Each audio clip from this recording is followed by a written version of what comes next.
नमस्कार, आप देख रहे हैं बिग डिबेट और आपके साथ मैं हूं महेंद्र विश्वकर्मा। शुक्रवार से संसद के बजट सत्र की शुरुआत के साथ ही जमकर हंगामा बरपा। पक्ष और सत्ता पक्ष में खींचतान शुरू हो गई और ये घमासान तब शुरू हुआ जब पार्लियामेंट के जॉइंट सेशन में राष्ट्रपति द्रौपदी मुर्मू का अभिभाषण हुआ। उसके बाद कांग्रेस की चेयरपर्सन सोनिया गांधी ने भाषण पर प्रतिक्रिया देते हुए राष्ट्रपति को बेचारी कह दिया। तो राहुल गांधी ने अभिभाषण को बोरिंग बता दिया। बस फिर क्या, बजट सत्र के पहले दिन ही सियासी पारा हाई। भाजपा नेताओं ने सोनिया गांधी के बयान को मुद्दा बना लिया और आपत्ति ली। इसे आदिवासी समाज का अपमान भी बताया। तो आज चर्चा होगी इसी पर और हमारे साथ कुछ खास पैनलिस्ट जुड़ेंगे, क्योंकि पहले दिन ही छिड़ गई है मान सम्मान अपमान की रार। तो अब इस रार के बीच क्या कुछ खास, क्या प्रतिक्रियाएं हैं भाजपा की, क्या है कांग्रेस के बयान, सब आपको बताएंगे, सुनवाएंगे, लेकिन पहले देखेंगे रिपोर्ट।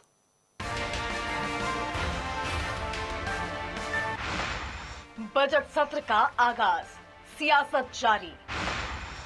सोनिया गांधी ने राष्ट्रपति को कहा बेचारी। राष्ट्रपति के अपमान पर मचा घमासान। भाजपा बोली ये संविधान का भी अपमान। बजट सत्र के पहले दिन राष्ट्रपति द्रौपदी मुर्मू ने संसद के दोनों सदनों लोकसभा और राज्यसभा के संयुक्त सदन को संबोधित किया। संबोधन में राष्ट्रपति ने सरकार के विभिन्न कार्यों पर चर्चा की। हालांकि राष्ट्रपति के संबोधन के खत्म होते ही राजनीतिक बयानबाजी शुरू हो गई। कांग्रेस सांसद सोनिया गांधी और लोकसभा में नेता प्रतिपक्ष राहुल गांधी ने राष्ट्रपति के संबोधन को लेकर कुछ ऐसी बात कह दी जिससे सियासी घमासान शुरू हो गया है। सदन में राष्ट्रपति के अभिभाषण के बाद मीडिया से बात करते हुए कांग्रेस सांसद सोनिया गांधी ने कहा कि राष्ट्रपति अंत तक बहुत थक गई थीं। वह मुश्किल से बोल पा रही थीं। इस दौरान सोनिया गांधी ने पुअर थिंग शब्दों का प्रयोग किया। वहीं कांग्रेस सांसद राहुल गांधी ने भी राष्ट्रपति द्रौपदी मुर्मू के भाषण को बोरिंग बताया। बस फिर क्या था, पहले ही दिन शुरू हो गया घमासान। पहले आपको सुनवाते हैं वो बयान। Boring.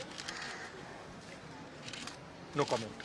No, the poor lady, the president was getting very tired by the end. Repeating the same thing No, again and she again. could hardly speak, poor thing. False promises. Boring. No comment. No, the poor lady, the president was getting very tired by the end. Repeating the same thing again No, and she again. could hardly speak, poor thing. राष्ट्रपति द्रौपदी मुर्मू के लिए इस तरह के बयानबाजी पर भाजपा का रुख बेहद आक्रामक है। पीएम नरेंद्र मोदी ने कहा कि ये पूरे देश का अपमान है। कांग्रेस के शाही परिवार ने राष्ट्रपति का अपमान किया। कांग्रेस ने देश की आदिवासी बेटी का अपमान किया। पीएम मोदी ने दिल्ली में आम सभा को संबोधित करते हुए कांग्रेस पर निशाना साधा। द्रौपदी मुर्मू जी उड़ीसा के जंगलों में आदिवासी परिवार से निकल करके यहां पहुंची है। उनकी मातृभाषा हिंदी नहीं है, वो उड़िया भाषा में पली बड़ी है। मातृभाषा न होने के बावजूद भी उन्होंने बेहतरीन तरीके से आज संसद को प्रेरित किया, भाषण दिया। लेकिन कांग्रेस का शाही परिवार उनके अपमान पर उतर आया है। शाही परिवार के एक सदस्य ने कहा कि आदिवासी बेटी ने बोरिंग भाषण दिया। दूसरी सदस्य तो इससे भी एक कदम आगे बढ़ गई। उन्होंने राष्ट्रपति जी को पुअर थिंग कहा, गरीब कहा और चीज कहा, थकी हुई कहा। एक आदिवासी बेटी का बोलना इनको बोरिंग लगता है। ये देश के 10 करोड़ आदिवासी भाई बहनों का अपमान है। पीएम नरेंद्र मोदी के अलावा भाजपा के राष्ट्रीय अध्यक्ष जेपी नड्डा ने भी राहुल गांधी और सोनिया गांधी के बयान की निंदा की। जेपी नड्डा ने कहा, मैं और भाजपा के सभी कार्यकर्ता सोनिया गांधी द्वारा राष्ट्रपति द्रौपदी मुर्मू के लिए पुअर थिंग वाक्यांश के प्रयोग की कड़ी निंदा करते हैं। ऐसे शब्दों का जानबूझकर इस्तेमाल कांग्रेस पार्टी की गरीब विरोधी और साथ ही आदिवासी विरोधी प्रकृति को दर्शाता है। मैं कांग्रेस पार्टी से माननीय राष्ट्रपति और भारत के आदिवासी समुदाय से बिना शर्त माफी मांगने की मांग करता हूं। संसदीय कार्य मंत्री किरण रिजिजू ने कहा कि मैं टिप्पणियों की निंदा करता हूं। The comment made by Srimati Sonia Gandhi ji against the President of India is objectionable. How can Sonia ji tells that the President of India is looking weak, frail, fatigued? How can she say like that? Just because the Honorable President is a tribal lady for the first time in the history of India who has become the President of India.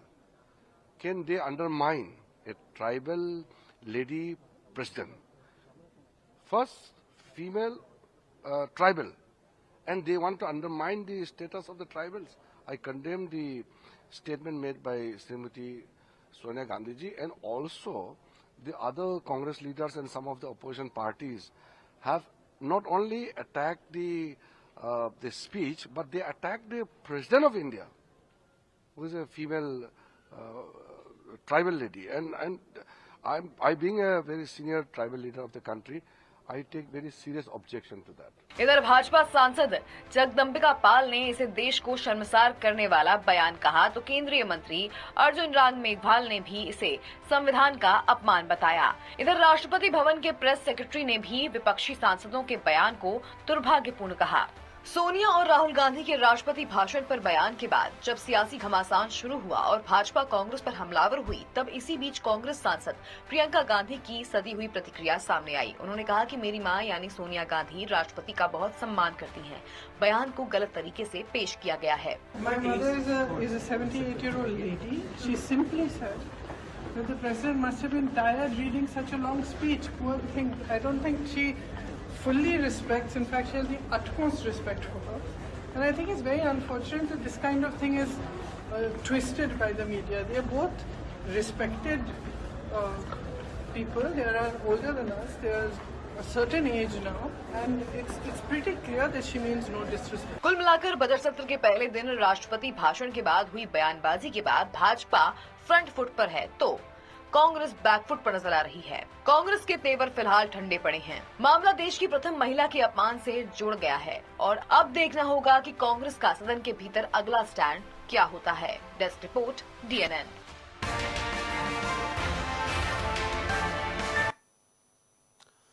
तो चलिए चर्चा शुरू करते हैं। देख तो आपने सब कुछ लिया होगा, अब बात करते हैं। हमारे साथ कुछ खास पैनलिस्ट हैं। हमारे साथ डॉक्टर दुर्गेश केसवानी जी जुड़े हुए हैं। हमारे साथ सीता शरण सूर्यवंशी जी कांग्रेस के प्रवक्ता और दुर्गेश केसवानी जी जो हैं भाजपा के प्रवक्ता। वरिष्ठ पत्रकार हमेशा की तरह डॉक्टर राजीव जौहरी। आप तीनों का बहुत स्वागत है। तो सूर्यवंशी जी, इस तरीके के मौके पर क्या ये थोड़ा सा इसको थोड़ा मिस बिहेव माना जाए या फिर स्लिप ऑफ टंग माना जाए? क्या माना जाए कि वो कहना कुछ चाहती थी, प्रेजेंट कुछ हो गया और अब देखिए घमासान छिड़ गया? ये आदरणीय बजट की जहां तक बात है और ये जो तूल जिस शब्द को पकड़ करके बीजेपी एक प्रोपेगेंडा बना रही है और इस पर ध्यान ना देते हुए जो कल बजट पेश होना है कि मिडिल क्लास पर जो हर बजट में मार पड़ती है और मिडिल क्लास बारंबार नहीं, बजट को लेके हम बात नहीं कर रहे, हम तो सिर्फ बयान की बात कर रहे हैं कि आखिर बयान ऐसा बजट पर यदि राष्ट्रपति का अभिभाषण हुआ और होने के बाद इस तरीके की प्रतिक्रिया आई जिससे देखिए एक बयानबाजी का दौर छिड़ गया। जब प्रधानमंत्री बोल रहे हैं कि ये राष्ट्रपति के अपमान से जुड़ा मामला, इस पर क्या कहेंगे? फिर धीरे आते हैं, फिर उस सवाल पर भी आते हैं जो आप बोल रहे हैं। ये बिल्कुल गलत है और आदरणीय महामहिम राष्ट्रपति महोदया जी को जब उस प्रथम महिला और उस सीट पर जब बिठाला गया तो इन्होंने खुद पहले से ही अपमान किया है जी कि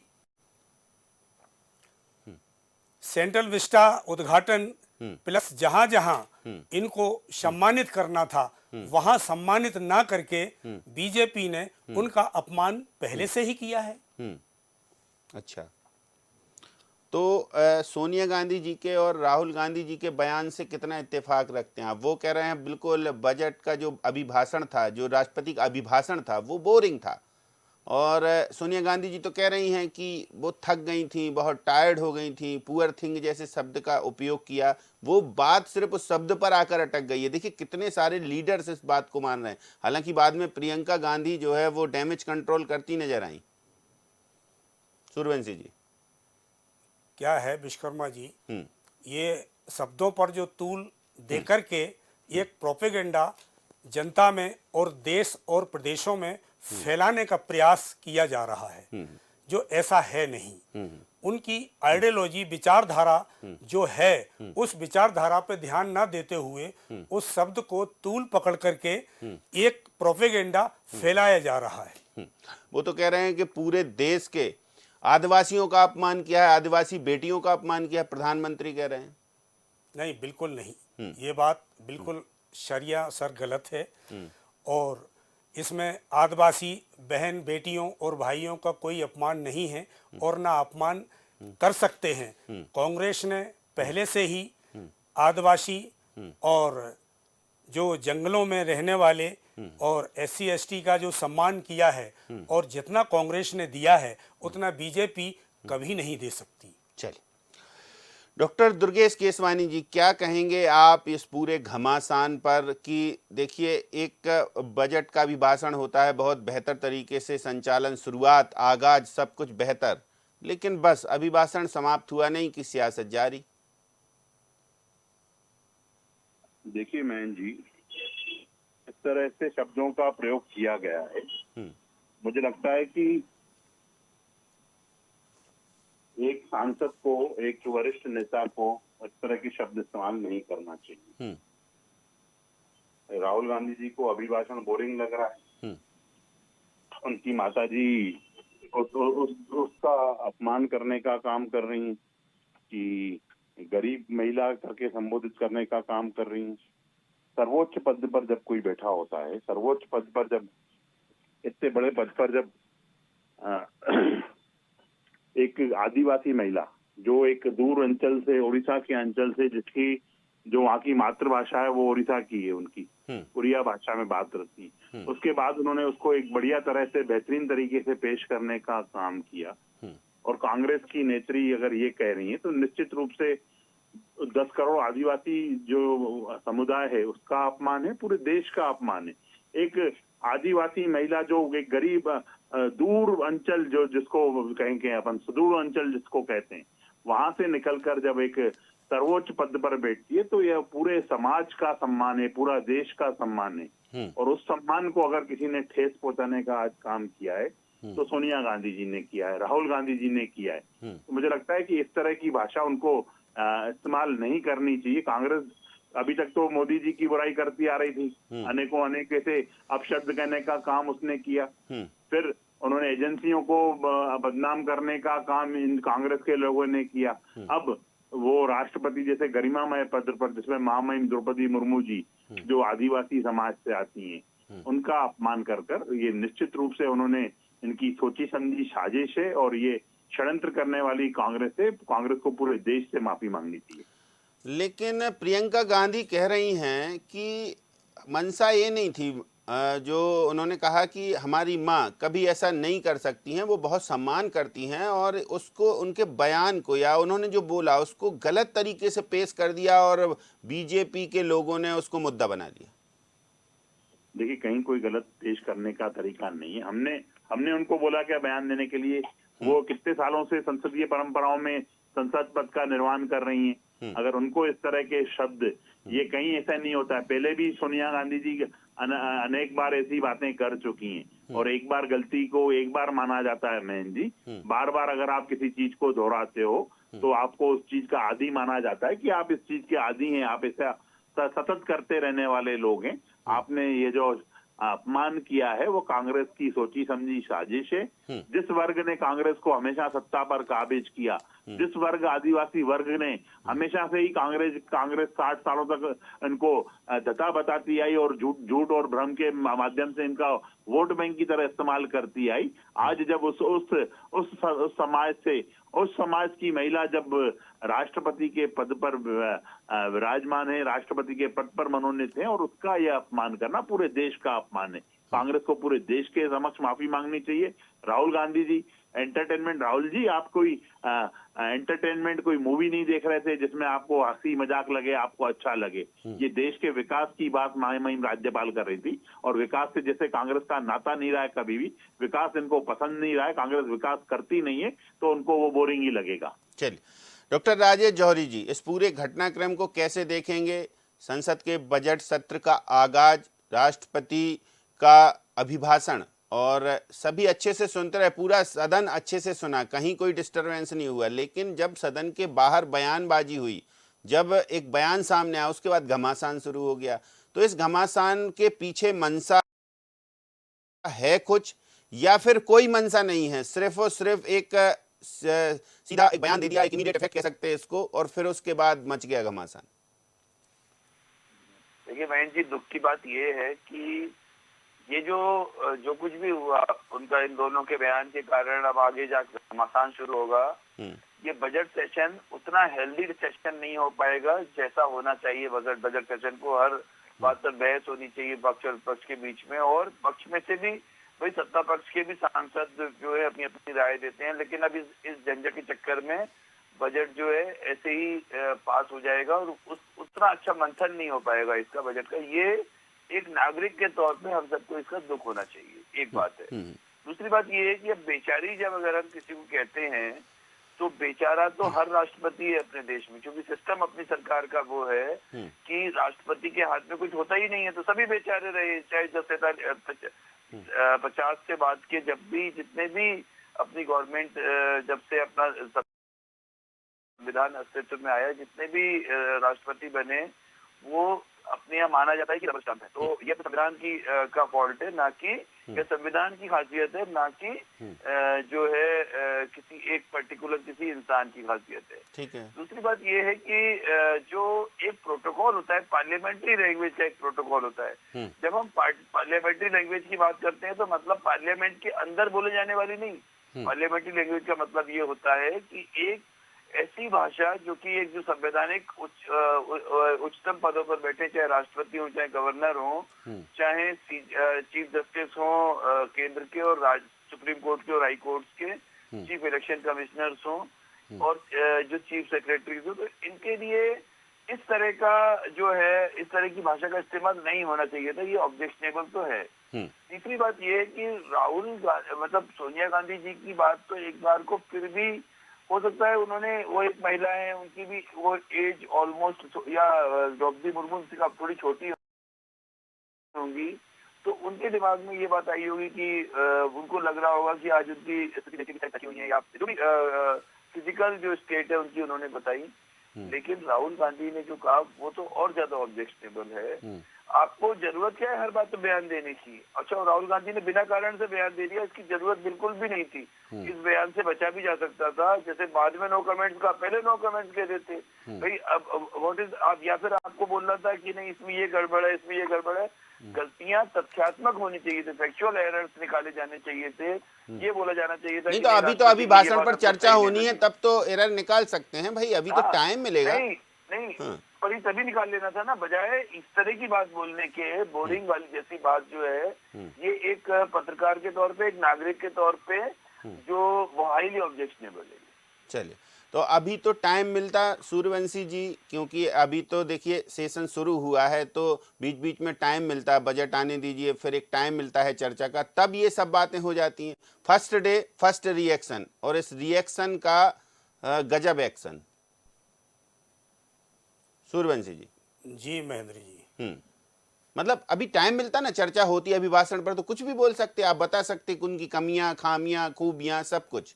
पिछले जो बजटों से प्रारंभ होकर के जो कल बजट पेश होने वाला है, तो उसका जो पिछले समय का जो देखा गया है कि बजट के उस पर मिडिल क्लास को जिस तरीके से हर बार अनदेखा किया गया है, इसलिए आज ये बहस का मुद्दा जो हुआ है और शब्दों में जो फेरबदल लेकर के ये बीजेपी ने जो प्रोपेगेंडा लिया है, जो ऐसा है नहीं। अच्छा। क्योंकि वो एक महिला हैं और महिला का सम्मान करना जानती हैं और वो एक ऐसे सेंसिटिव महिला हैं और इतनी जिम्मेदार महिला हैं कि इस भारत में उन्हें अच्छी तरीके से महिला का सम्मान करना आता है। अच्छा, कुल मिलाकर यह है कि भाजपा जबरन इस बात को उठा रही है, उछाल रही है कि कांग्रेस को कहीं ना कहीं, अभी चुनाव है दिल्ली में तो वहां पर कुछ फायदा मिल जाए, इसलिए उछाल रही है क्या कि कहीं ना कहीं ये जो भारतीय जनता पार्टी ये साबित कर दे कि भाई इनको तो दिक्कत है आदिवासियों से, इनको तो दिक्कत है आदिवासियों के राष्ट्रपति बनने से, इनको तो दिक्कत है आदिवासी महिला के इतने सर्वोच्च पद पर बैठने से, इनको तो दिक्कत है कि यदि अनुसूचित जनजाति की कोई महिला हैं और वो दूसरी भाषा की हैं और वो हिंदी भाषा में यदि अपना वक्तव्य देती तो इनको दिक्कत है। ये सब प्रस्तुत करने का मौका मिल गया भाजपा को, ये कह रहे हैं आप? बिल्कुल। चलिए, तो देखिए डॉक्टर केसवानी कह रहे हैं सूर्यवंशी जी कि मौका आप लोगों ने तलाश लिया, शब्द कुछ थे, आशय कुछ था, वो कभी ऐसा कर नहीं सकती हैं, लेकिन फिर भी आप लोगों ने पूरा एक आभा मंडल तैयार कर लिया और बस निशाने पर ले लिया सोनिया जी को और राहुल जी को और कांग्रेस को। लंबे समय तक विपक्ष में रही है, पर हमने उन संसदीय परंपराओं का कभी अपमान करने का काम नहीं किया। हमने कभी सर्वोच्च पद पर बैठी हुई और वो भी महिला, वो भी आदिवासी समाज से, और बार बार इस तरह से अपमानित करना मुझे लगता है कि कांग्रेस का शगल हो गया है। जैसा माननीय मोदी जी ने कहा कि ये शाही परिवार है, उस शाही परिवार को न तो आदिवासी वर्ग समझ में आता है, न दलित समाज समझ में आता है, न ओबीसी वर्ग समझ में आता है, न ही सामान्य जन समझ में आते हैं। बजट की बात तो बिल्कुल करें हमारे कांग्रेस के लोग, पर जब बजट आ जाए तब उसके बाद वो करते उसको। पर इतना क्यों राहुल गांधी नेता प्रतिपक्ष हैं, देश के तीसरे नंबर पद पर आते हैं वो, तो वो उनको क्या इस तरह की भाषा रखनी चाहिए क्या? बोरिंग। आपने विकास किया नहीं, कभी विकास देखा नहीं, तो कम से कम समझने का काम करो वहां पे लोकसभा में बैठकर। आप समझो कि बजट की क्या है, क्या क्या जनता का भला हो रहा है, कैसे हो रहा है, पर आप सिर्फ अहंकार के रूप में उसको लेकर आगे बढ़ रहे हैं, जिसको देश की जनता माफ नहीं करेगी। हमने सोनिया गांधी के मुंह से ये बात नहीं बुलवाई कि जाके हमें कोई वो चाहिए था कि हमने मौका तलाश लिया। वो उन्होंने खुद इस बात को जानबूझकर ये बात बोली गई है। अब उनको देश से माफी मांगनी चाहिए। उनकी बिटिया प्रियंका गांधी समझ रही है कि वो मेरी माता जी से गलती हुई है, तो गलती हुई है तो माफी मांगो, गलती हुई है तो देश से। बाकी आप अगर एक जिस वर्ग के लिए आप हमेशा उस वर्ग के वोटों का इसको वोट बैंक की तरह इस्तेमाल करते रहे, उस वर्ग के लिए आपने कभी नहीं किया। आप सिर्फ एक परिवार की कांग्रेस, एक परिवार का महिमा मंडन करते रहे। नेहरू जी, इंदिरा जी, राजीव जी, इन्हीं के इर्द गिर्द पूरा आपके, चाहे महापुरुषों की प्रतिमा लगाने की बात आए तो आपको ये 3 महापुरुष दिखते हैं देश में, बाकी कोई महापुरुष ही नहीं दिखता है आपको। तो उस वर्ग के लोगों को हमने सम्मान देने का काम किया, पैसा एक्ट के माध्यम से उनके उत्थान का काम किया, सिकल सेल की बीमारी के लिए लड़ने का काम किया। हम लोग उसको लड़ने का काम कर रहे हैं मिशन के रूप में। तो हम तो उस वर्ग के लिए काम कर रहे हैं, पर ऐसा बदनाम करने का तो काम मत करो। अगर वो दूर किसी अंचल से आती हैं जहाँ पे उनकी मातृभाषा भी उड़िया है, वो उसके बाद भी वो हिंदी में बात कर रही हैं, तो उसको, मेरे को नहीं लगता है कि इस तरह से उसका अपमान करना चाहिए। और वो भी उस सर्वोच्च पद पर बैठी हुई राष्ट्रपति, महामहिम राष्ट्रपति के लिए इस तरह के शब्द निंदनीय है। कांग्रेस को देश से माफी मांगनी चाहिए, राहुल गांधी जी को देश से माफी मांगनी चाहिए। तो सूर्यवंशी जी माफी मांगेंगे क्या सोनिया गांधी, राहुल गांधी जी?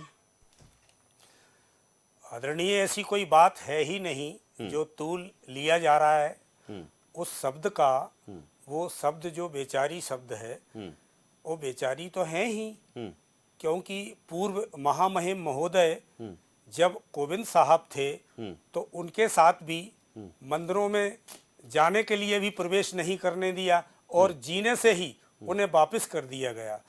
तो ये करनी और कथनी में बीजेपी का ये जो दोहरा चरित्र दिखाई दे रहा है, ये जनता अच्छी तरीके से समझती है। चलिए, डॉक्टर राजेश जौहरी जी, देखिए सूर्यवंशी जी अपनी बात पर अड़े हैं कि ये गलत किया जा रहा है, शब्दों को तोड़ मरोड़ के जबरन का प्रोपोगेंडा बनाया जा रहा है कि भाई इस तरीके की कांग्रेस की मंशा है, ऐसी सोनिया गांधी के विचार हैं या राहुल गांधी ऐसा बोल रहे हैं। लेकिन फिर भी एक लास्ट कमेंट आपसे। देखिए महेंद्र जी, देखिए प्रोपेगेंडा की जहां तक बात है तो अभी आपने देखा होगा जय बापू जय भीम जय संविधान का जो पूरा जो ये कार्यक्रम क्यों हुआ था, वो एक बयान पे तो हुआ था अमित शाह के। हाँ, तो मुद्दा अब आप कह दो कि नहीं अब पुलिस बीजेपी कहने लगे नहीं अमित शाह ने नहीं कहा था। भाई जो चीज कही थी उसके पीछे आपने पूरा देश की कांग्रेस एक जगह पे इकट्ठी कर इतना बड़ा आंदोलन किया, तो वो क्यों कर दिया, फिर उसको भी प्रोपेगेंडा मान लेना था। लेकिन जब अपनी बारी आती है, देखिए बात ये किसी का पक्ष लेने की नहीं है, बात राष्ट्रपति की है, because president is the highest office in our country. और हमारा देश जो है संविधान से चलता है। जब संविधान में हाईएस्ट जो पोजीशन है वो राष्ट्रपति की है, तो राष्ट्रपति की बात हो रही है। अब इससे थोड़ा सा आपको पीछे ले जाते हैं, जरा सा पीछे 2022 की घटना है जब अधीर रंजन चौधरी जो लीडर ऑफ अपोजिशन थे उस समय लोकसभा में, जो आज राहुल गांधी जी हैं, उन्होंने इनको मुर्मू जी को राष्ट्रपत्नी कह दिया था। अब आप बताइए उस दिन अगर सही एक्शन हो जाता उनके खिलाफ तो शायद ऐसी बातें राष्ट्रपति के खिलाफ नहीं होती, क्योंकि देखिए सीरियस बात है। आप मुद्दा ये नहीं है कि राष्ट्रपति जो अभी है वो बीजेपी की लीडर है, प्रतिभा पाटिल कांग्रेस की थी, अब्दुल कलाम बीजेपी के समर्थन से थे। These things are immaterial. मुद्दा सिर्फ उस पोजीशन का है, उस पोजीशन की जो रिस्पेक्ट होनी चाहिए। तो अब बयान पर आगे भी घमासान दिखाई देगा सदन में, ऐसा आप मानते हैं? देखिए जैसे जब इतनी बड़ी रैली, अब ये बात ये नहीं है कि अपन बीजेपी का कोई सपोर्ट कर रहे हैं, पर जब कांग्रेस ने अमित शाह के बयान पर इतना बड़ा वो रैली कर ली तो अब बीजेपी को भी पूरा मौका मिल गया। बिल्कुल, तो कुल मिलाकर अब मिल गया मौका बीजेपी को एक बयान से।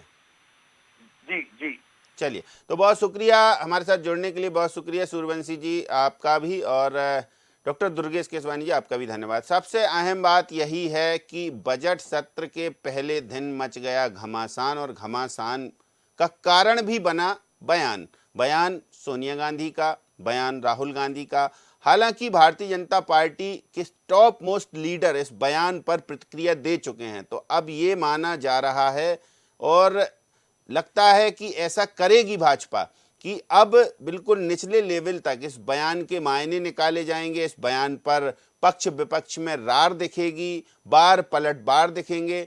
लेकिन अब आगे क्या होता है ये तो देखना बाकी होगा। हालांकि कांग्रेस का स्टैंड अभी भी वही है और प्रियंका गांधी साफ कर चुकी हैं, मंशा ऐसी नहीं थी।